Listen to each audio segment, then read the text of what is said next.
వేదాలు అపౌరుషేయాలు. సాక్షాత్తు పరమేశ్వరుడే ఆ వేదాలను బ్రహ్మదేవునికి ఇస్తాడు. వేదం అనే మాటలకు సాధారణ అర్థం విద్య.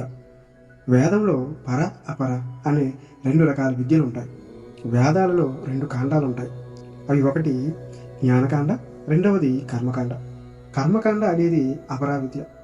అపరా విద్య అంటే కర్మలు, నియమాలు, విధులు, ఆచారాలను వివరించేది. జ్ఞానకాండ ఆత్మ, పరమాత్మ, ప్రపంచము మొదలైన స్వరూపాలను గురించి వివరిస్తుంది. వేదాన్ని నిగమము అని కూడా అంటారు. నిగమము అనగా అనాదిగా వస్తున్న నిర్ధారితమైన మూల గ్రంథం అని అర్థం. వేదం గురువు నుంచి శిష్యుడు వినే దివ్యవాణి కనుక శృతి అని కూడా అంటారు. వేదము అవృత్తి లేదా మరణం ద్వారా నేర్చుకోబడే విద్య. కృతాయుగంలో వేదం అంతా ఒకటిగానే ఉండేది. ద్వాపర యుగంలో బ్రహ్మదేవుడు అపాంతరతముడు అనే మానసపుత్రుని సృష్టించి వేదాలను భూలోకంలో బాగా ప్రచారం చేయమంటాడు. కలగాపూర్వకంగా ఉన్న వేదాన్ని 4 భాగాలుగా విభజించాడు అపాంతరతముడు. ఆ విషయాన్ని తెలుసుకున్న బ్రహ్మదేవుడు ప్రతి మహాయుగంలోనూ వేదాన్ని విభజించడానికి తన కుమారుడికి అనుమతినిస్తాడు.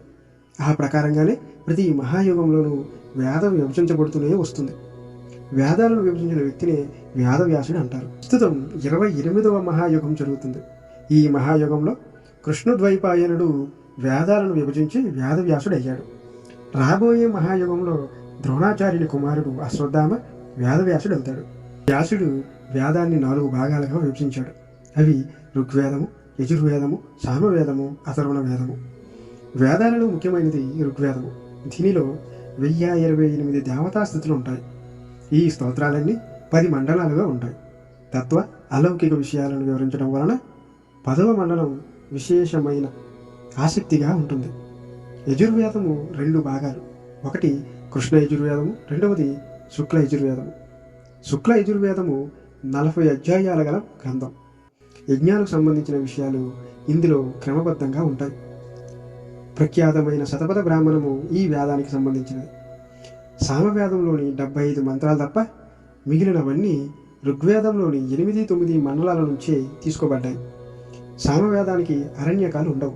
అథర్వణ వేదంలో మంత్రాలు, తంత్రాలు ఉంటాయి. అథర్వణ వేదంలో అరణ్యకాలు ఉండవు.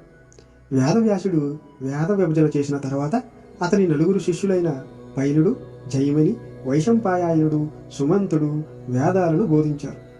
రాను రాను గురు శిష్యుల సంఖ్య పెరిగి కాలక్రమంలో వేదాలలో అనేక శాఖలు వచ్చాయి. ద్వాపర యుగంలో వ్యాస భగవానుడు వేద విభజన చేసిన తర్వాత తన శిష్యులైన జైమిని, వైశంపాయనుడు, పైలుడు, సుమంతులకు 4 వేదాలను అప్పగించి వాటిని ప్రచారం చేయమనగా యజుర్వేద బాధ్యతను వైశంపాయనుడు తీసుకొని తన శిష్యులకు దాన్ని బోధిస్తాడు.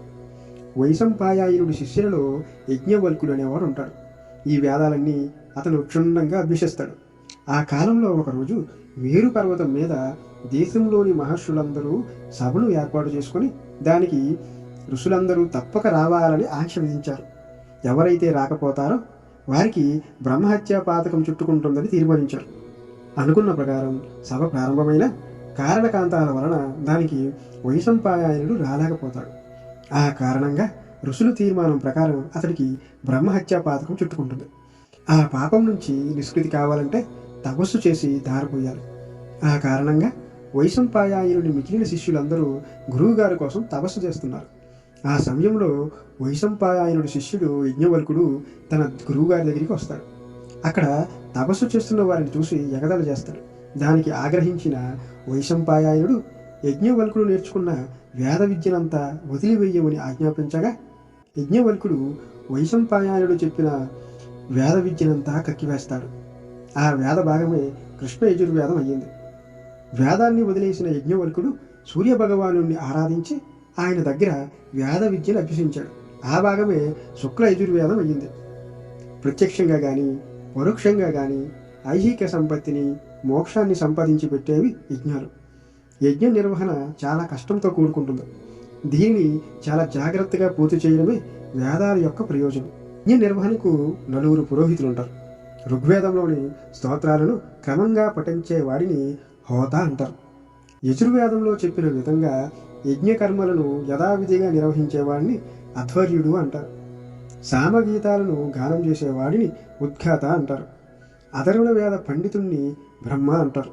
యజ్ఞాన్ని మొదటి నుండి చివరి దాకా పర్యవేక్షించి ఇతను యజ్ఞకళకు వేద సాహిత్యానికి ప్రతీకగా నిలుస్తాడు. ప్రతి వేదాన్ని మరణ 4 భాగాలుగా విభజించారు. సంహితలు అనగా మంత్ర భాగాలు. ఇందులో స్తోత్రాలు, ఆవాహనాలు, ఋగ్, యజు, సోమ సంహితలు సూక్తులుగా ఉంటాయి. సంహితలలోని విషయాలన్నీ వివరించేవి బ్రాహ్మణాలు. యజ్ఞ యాగాదులు ఎలా చేయాలి, వాటి వెనుక రహస్యాలు, యజ్ఞాల విలువ, వాటి మహిమలు చెప్పబడతాయి ఇందులో.